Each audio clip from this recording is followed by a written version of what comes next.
and welcome to a brand new episode of Black, White, and Red All Over. I'm Victor Dandridge. Ryan Seymour. Oh my goodness, what a week, Yes. sir. We sucked at even attempting to. Did we try to pare down? No. No. I put one away. Yeah. I put one away. And that was tough. That was a really hard decision to make. A lot of good books came out this week. Actually, okay, pause. We would be remiss to try to start this show off without acknowledging the passing of a legend. Ladies and gentlemen, if you have not heard, the great Stanley, Stan the Manly, has gone on to the great plains of imagination and heaven and beyond. Man. 95 amazing years of giving us joy, imagination, a mythology that we love and identify with, and it's like literally without the efforts of Stan and many contributors with him, but Stan definitely, we wouldn't be here. Like the books wouldn't be here. The shop might not be here. I mean, it's a completely different life. Totally. So on this very first Wednesday of my entire life that Stanley has not been on this earth, that's a wild thing to say. Like, you have to look at it in that capacity. First book day without him. Like it's just wow. But okay, so I was saying this earlier. It is my hope and wish and prayer that upon entrance into the pearly gates, Jack Kirby is standing there waiting with open arms, and all of a sudden Stan goes, "Jack!" and Jack decks him one time, one good one, picks him up and then hugs him. Oh, cool. It's just like I just had to get that out. I just and then they like sit back and they go, "Look at what our kids do." Like everyone knows our kids now. Like that's awesome. So thank you for all that you've ever done. Stan the man, one time. Okay, so with that being said, we've got two that are the same. Up top we got Cosmic Ghost Rider and Dark Ark.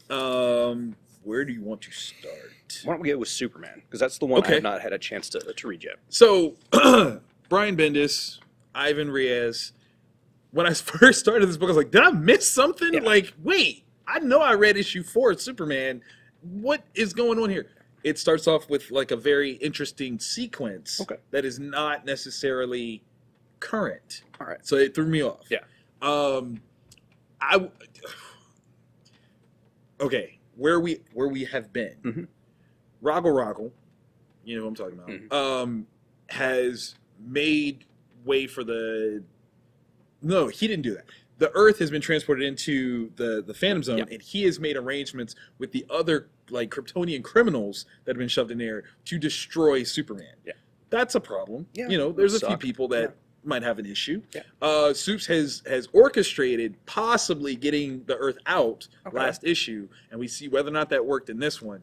There is a new player to this battlefield. And where Superman is certainly inept at dealing with Roggle with the same level of ferocity. Like, it's just not his bag. You know, like, Cal don't talk like that. This new player, wow. This is a very different situation. This might be one where Superman has to save Roggle. Not even lying. Like, that's... he might have to save him. Like, Supes might be like, can you... Please don't do that. We don't kill... Can you... Please?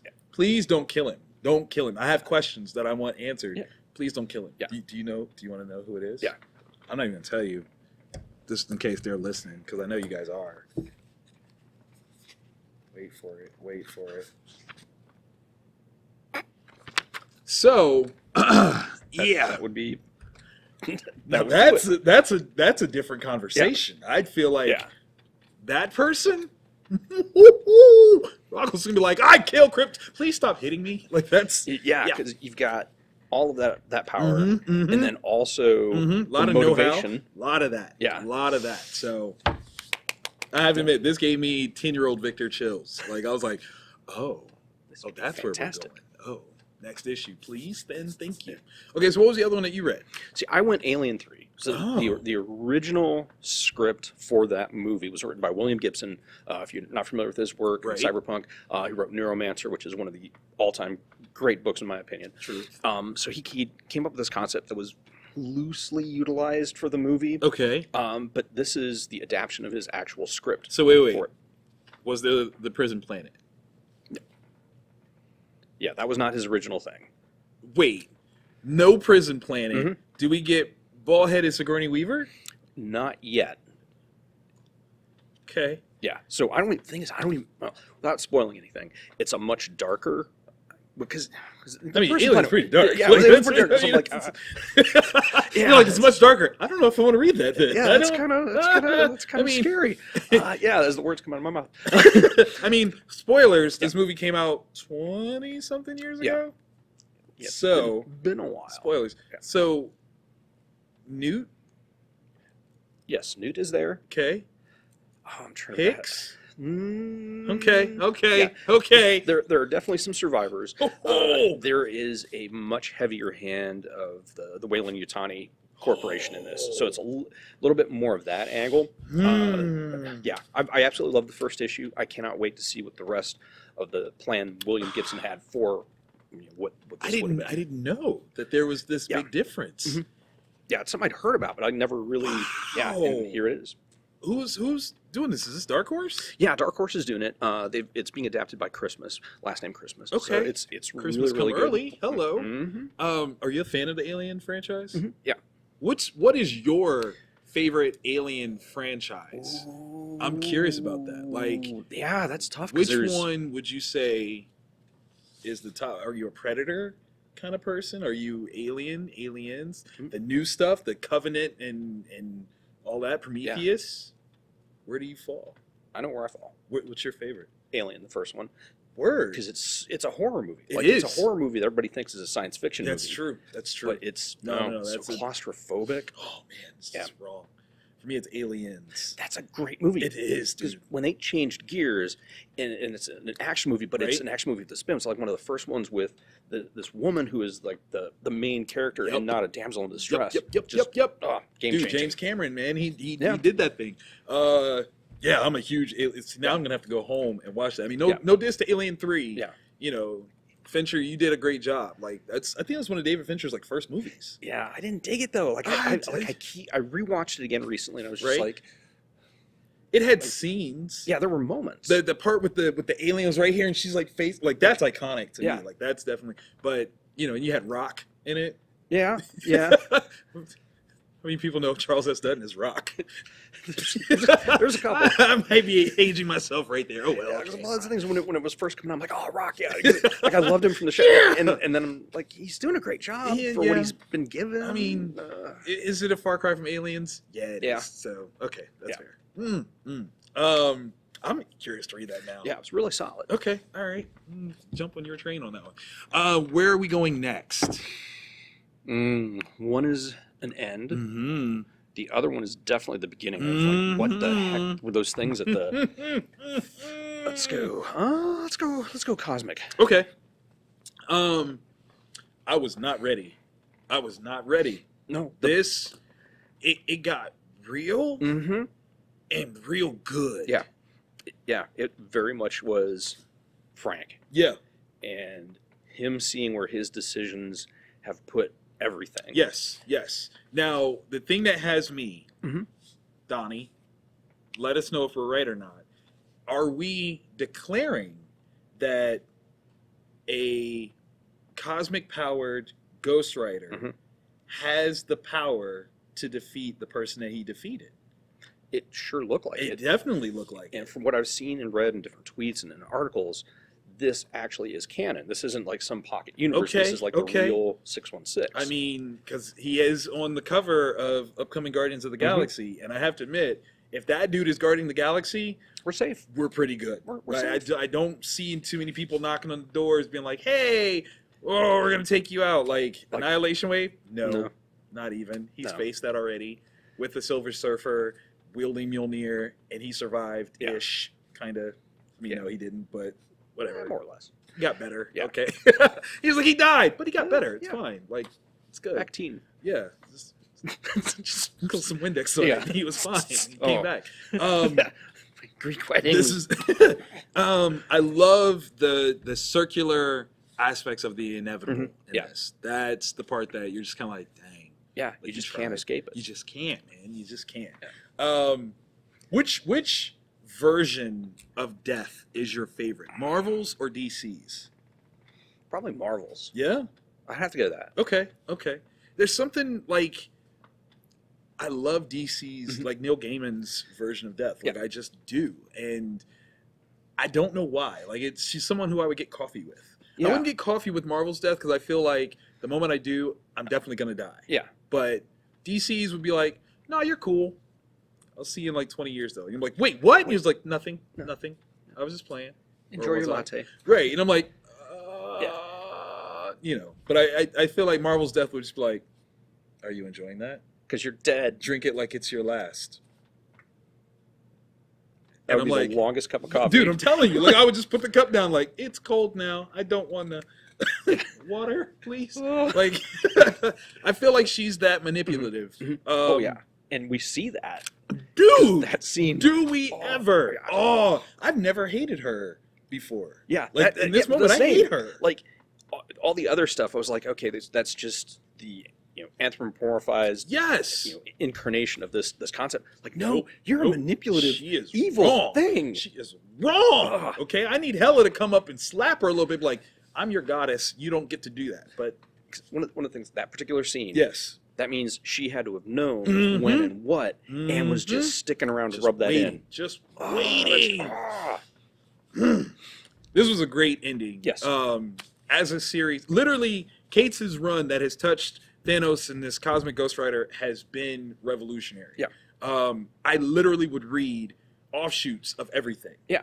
That X-Force Guardians of the Galaxy mashup. Yeah. Yeah, I would read that. That'd be fantastic. I would read that a lot.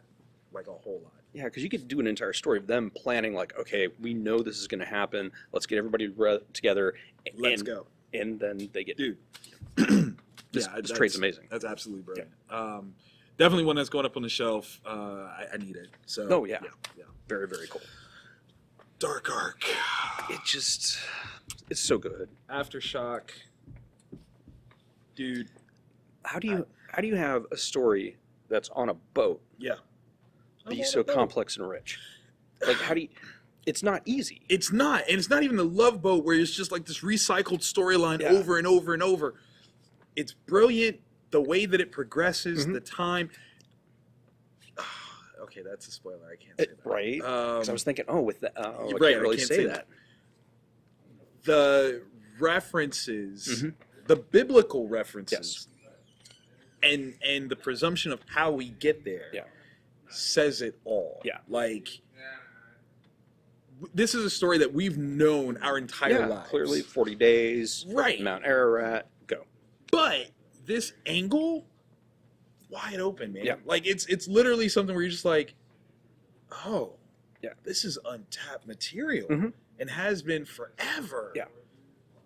Colin Bunn, man, just doing an amazing job. Literally, if by the end of his writing career, if he's not like a priest of some sort, I think he legally should be allowed to be. Yeah. Like you can marry anybody because the work that you've done is so epic and steeped in mythology and religion and just everything. all these things. Like, I think if you just put your hand on a stack of Colin Bunn books, you can swear by that. Yeah, I think you should be able to swear into office with your hand on some Colin Bunn books. And you could try the hardcover Harrow County that shipped this week. What? Yeah.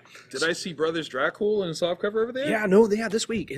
There's two big trade paperbacks. Get it. And Dracul, because that's the beginning stuff, so that's just volume 1. Jump on. Because it's as historically accurate as you can get with something, I mean, same thing. Yeah. As historically accurate with some caveats, we'll say. You know, or maybe insight that no one else has.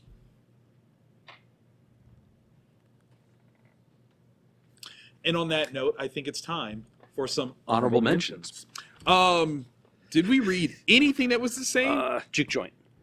Okay, well, technically we did, because I read Fantastic Four, but I put it back because of all the things that I had to talk about. Yes. So, Jook Joint, yes. Yes.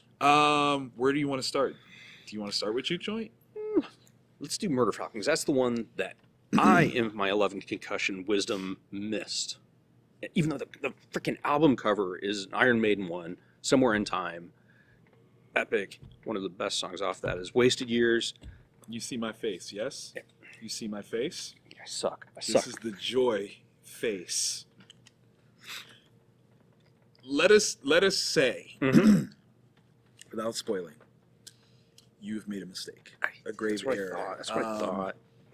The first issue had a we'll say a level 9 epicness. Yeah. Level 9.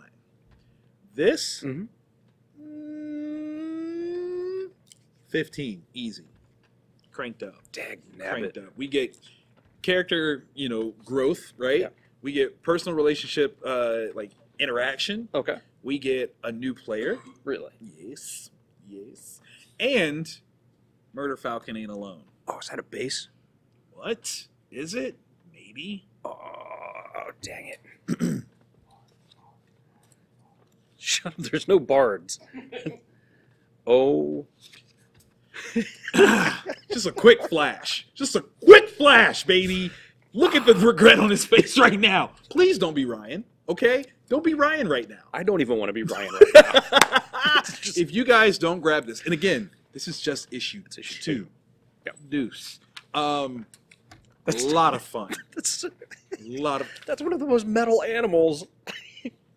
There's a band named after that animal. Yes, there is. Ooh, figure out which spoiler that is. Dun dun dun. Yeah, this book is unbridled awesome. Unbridled awesome. Yeah. Sir, would you? All right, so, in my wisdom, I did Mr. Miracle. Yes. And Tom King, awesome. Everything he touches is generally speaking gold. Mm-hmm.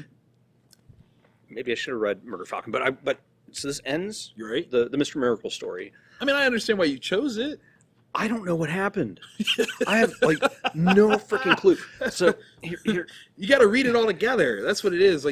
Maybe. So, dear 13 or so followers, if any of you have read all 12 issues of Mr. Miracle, just comment below and let me know what happened. Is he dead? Is he alive? Is he crazy? Hashtag it spoilers, of course, so that other people don't read it and be upset. No, I don't think they're right.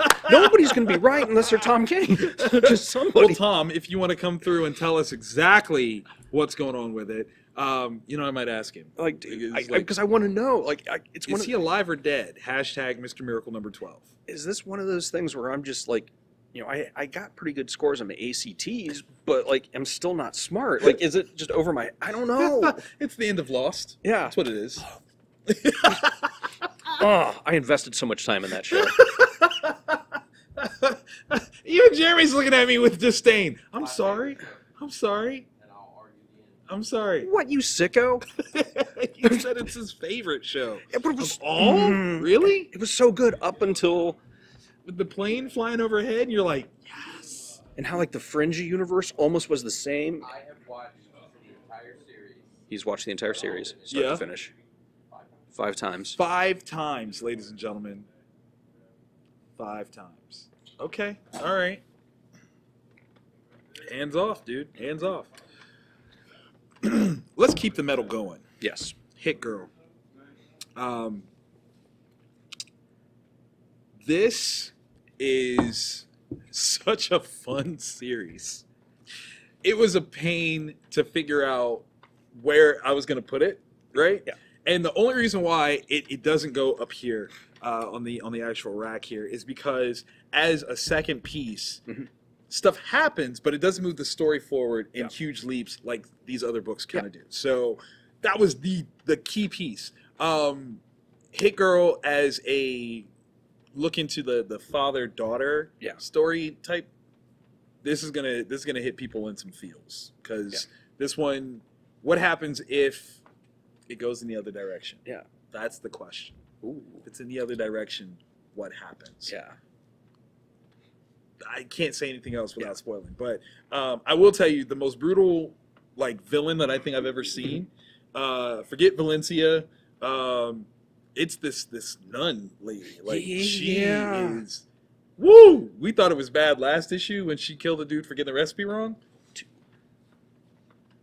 That's all I'm gonna say. She's no. Tithe. Make sure it's all in there. 10%. Don't make her come ask you. If she's gotta ask, oh baby, probably not gonna be bad good for things. you. All the bad. I do hope that this Hit Girl tour is part of the Netflix stuff. Like, that'd be amazing. That would, like, it literally would. Whoever they have playing Hit Girl, because obviously Chloe Moretz can't really do it anymore. She's a little bit older. Yeah. Like, so would you recast? Like, that's a weird one because you'd have to kind of recast every few years. Every so often, unless you do like a crazy. Okay, you do it, and then you film a bunch of them back to back, and then they just come out for years on end.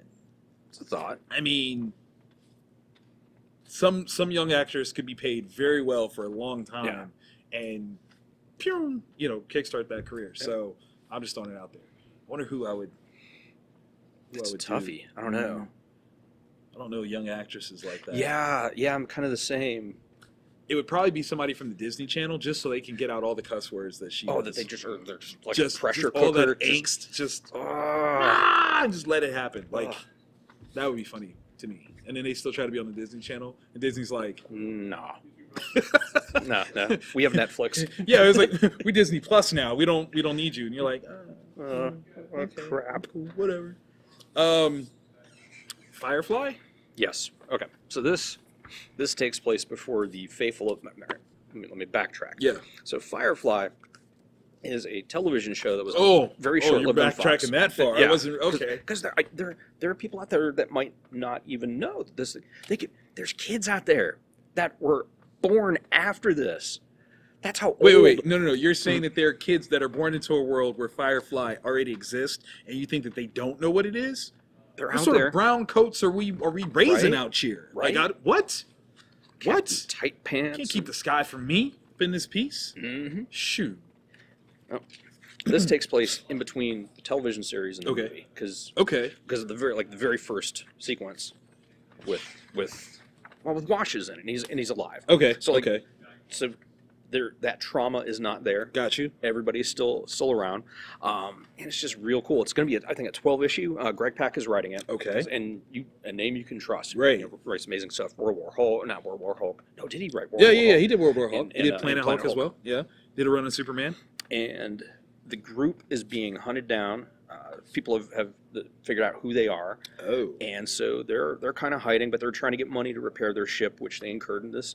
And so it's going to be looking at, and in the back it even describes it pretty well. They're going to be taking some of the tropes of the spaghetti western and western movies, right, and applying that to where they're at on this moon. Ron.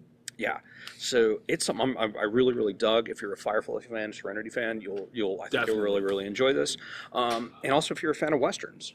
Oh, well then, I mean, that covers all bases right there. Yeah, like, literally. Yep. That's a good mix. Yeah, I loved it. I like. All right, so I took on Bitter Root, and this is part 1 of the Black Image Comics run of this week. That's what I'm calling this. Because they've got some. They really do. David Walker, Chuck Brown, and Sanford Green. This book has been in the making for most of this year. It was actually supposed to come out like February of this year. Harlem Renaissance is the time frame backdrop. We've got supernatural kind of an occult family type situation, right? Because it's really hard to talk about this without giving anything away. Yeah. But yeah, it's essentially like, naturalistic Ghostbusters. Okay. Right?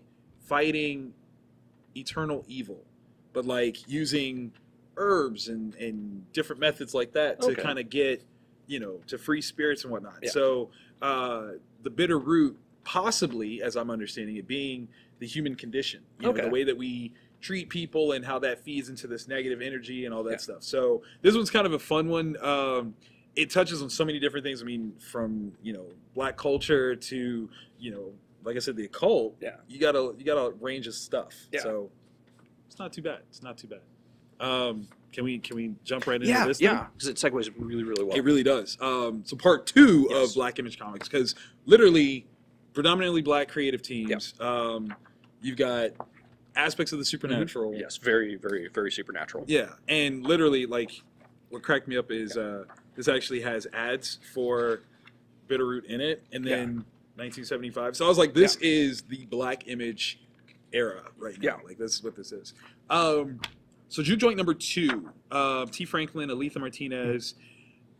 This one I think actually figured out itself a lot better than the first issue. Yeah. Very clear direction. Because they were thrown a lot in the first issue. They really were. They really were. It could be definitely off-putting. Again, it starts off with the warning, which I really wish it didn't do, but I understand the notion. Because if something is going to trigger you, this is going to... This is... Oh, is it? Is it? Basically, the Jook Joint is this place that is for anyone that is a societal outcast, we'll say, or deemed a minority in some capacity, that is a safe space for them to just have some fun, let loose. There are rules, but inevitably there's a group of people that cannot follow the rules and incur the wrath of some very significant people. Yeah, Auntie's punishment is not... she's not playing. No. She is not playing. A lot of the questions that I had from the first issue, they answer. They do. And very quickly. They boom, boom, boom, this is this is that.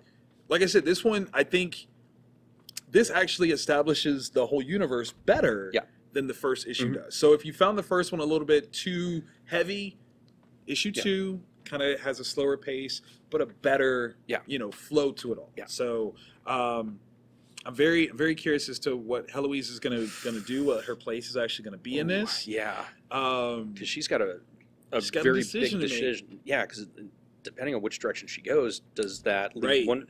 Yeah, that's a lot. That's a lot. Auntie though, she's definitely like my #1 favorite.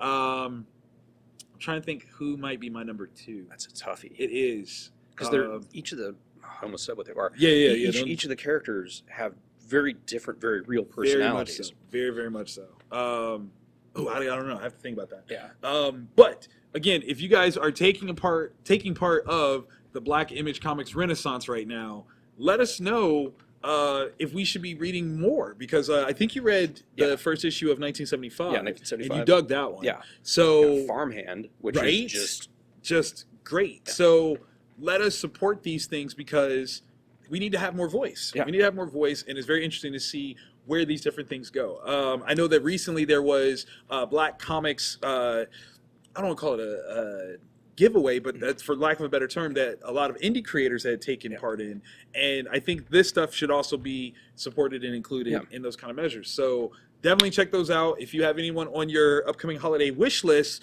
that might be interested in such things, there you go. We've got content. It's not all just Luke Cage and Black Panther, yo. There's a lot. There's a lot to choose from. That's right. That's right. So come to your local comic shop. Ask questions. Speaking of family things. Yeah. All right. So Fantastic Four #3.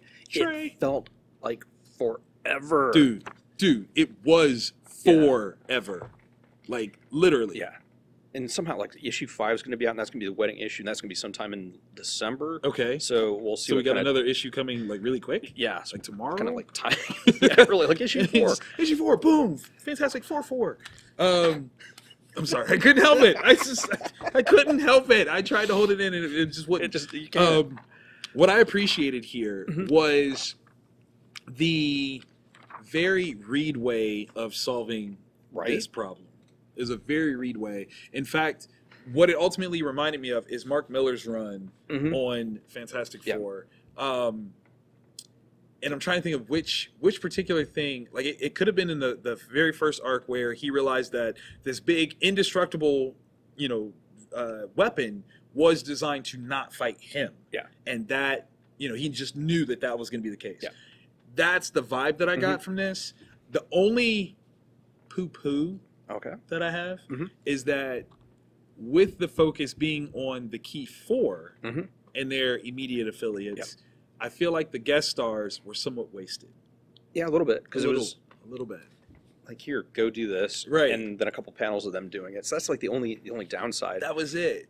Like, I wanted more, and it's weird to say that too. Yeah, because for Mark's run, like, all the heroes were there, but by the time we catch up to them, they've all been beaten. Yeah, and that, like, while you miss that fight, it also says something where you're like, this thing beat everybody. Yeah, already. Like, that's a statement. So the notion that there was any sort of resistance that the others put up, but we didn't get to see it, like, really focus on it, I was kind of like, But this one's pretty satisfying overall. It was good. It was good. Very family, very, like, the way Reed processed things, the way that everybody was reacting to their niece and nephew. Man, 5 years, because they aged 5 years. Yes, they did. Yes, they did. So yeah, that's very, very cool. Very, very cool. I do need in the next issue for one of her uncles to beat up this Namor-looking kid, just cause. I just need it to happen. Is that wrong? No, because he's just his universe is gone. Yeah, So yeah, he's got nowhere else to be. Tag along. But I need one of them to beat him up. You know what got me though? Mm-hmm. The realization. I mean, I had a Martha moment. The realization that Franklin has what Peter had, and I didn't realize that. That's all I'm going to give you. Franklin Richards has what Peter Parker had. Dang it. I never realized it. Dang it. And when they said it in this, I was like, oh my God. Oh my God. So now that you say it. It's right there. I can't unthink. And it's been there forever. And I was like, I've never realized that. And which makes what Spider-Man was. That's all I'm saying. I know. It's crazy. It's absolutely crazy. Right there. Whole time. Dan Slott, ladies and gentlemen. That's it. Guys, if it's your first time checking us out, please, by all means, hit the subscribe button. Hit the bell. Yes, that way you get notified. We got to get our subscriptions up, y'all. We're trying to get to 1,000, okay? We are like 30 away from 900, which means we're 130 away from the 1,000 that we need. And when we do, like, what was our thing? So I think Jeremy has to streak or something like that. I think that's what we said. That was not supposed to be agreed upon so quickly. I just realized that I just gave him a gift. Oops, my bad. Wow. Let me finish that. He's supposed to streak during the Columbus Marathon. So he's got to run all 26 miles, but naked. Aerodynamics. Yeah, you got that. You can do that. No, we are definitely going to do something. Yeah, we got to figure that out. What's a good 1,000? You know what? Put that in the comments. What would you want us to do once we get our 1,000? It's got to be kid friendly. Okay, this is on video. Some of us might run for office one day. I'm not. No, you neither. No. All right. It can't. My grandmother might watch this. Yeah. There. So it's got to be clean. Okay. Notice I didn't say anything about my kids. Yeah. My kids know me. Yeah. It's fine. Like but my grandmother, are doomed. She has no idea. She's like, he's so sweet. Oh. She doesn't know. I'm a heathen. It's true. You can get steamers in other cities besides Cleveland. You mean like Stanley? Yes, Nana. Like Stanley. Stanley steamers. Yeah. And if you get to Cleveland, you'll need them. I said it. Waka. Oh my God, it feels so good to be doing this right now. I needed this laugh, man. I did. I absolutely did. So again, thank you guys so very much for watching. Definitely tell all your friends. We need to get to those 1,000 subscribers. And definitely like us on Facebook. Tweet at us. I'm at Vantage In-House. At IrishRye39. And tell us things. If there's stuff that you want us to read next week, let us know what it is. Because we'll probably remember to read it. Might. Maybe. Yeah. There's a chance. If not, we'll at least have a record of what you asked for, and we'll apologize later. Yeah. Can't go wrong with that. And I like to talk on the internet. Sometimes. In a very sexy voice.